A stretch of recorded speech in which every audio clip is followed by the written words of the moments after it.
Okay, so we've covered a few steps. We talked about the levers, we've talked about some turn, we talked about what's going to happen in the through swing. Well, now we've got to go from what we call the transition point. How do we go from the top of our swing and start down? And there are a couple ways of doing this, and there are a couple schools of thought on doing this. Once I stretch back, raise, and have some amount of turn, the turn is there for more power. There's one school where we could start to really lower our arms at an accelerated speed. That's going to require the pelvis to move to the side, and it's also going to require me to stand up sooner. I will have a little bit of turn in this model. So I can get here, lower the arms.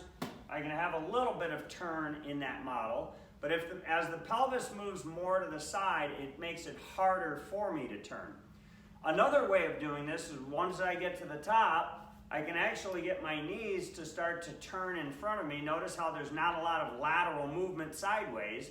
There's now more turn. That increases the amount of pressure I have on my trail leg.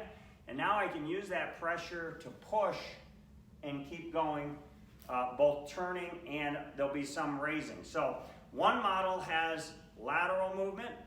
The other model has turn and then the lateral movement. So again, there are two different models that you can employ. Both are correct. Both are used by PGA Tour players. And it's up to you to decide which one feels more comfortable. Do I feel more comfortable, really motoring my arms down? That there's a little more lateral motion. I'm going to need a little more stand up in my golf swing. And then as I stand, I'm going to need to extend more and then turn more so that I can maintain my radius. I hope this video helped. I look forward to completing our series. And please subscribe to our YouTube channel by clicking the button below.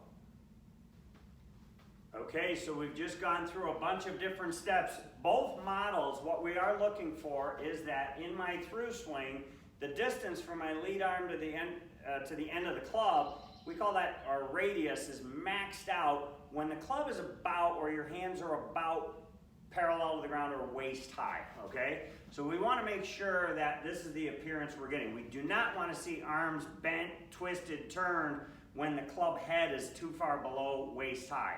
So that's really the first thing that we work on is, okay, let's get the wrists and arms to at least elongate. And we said in one of the other videos that, okay, my knees and pelvis have to move so that my spine changes so that I can maintain that radius. So as you're filming yourself, if you go with the arms moving faster video, well, once we get to this point, max radius near waist high, then we've got a few options.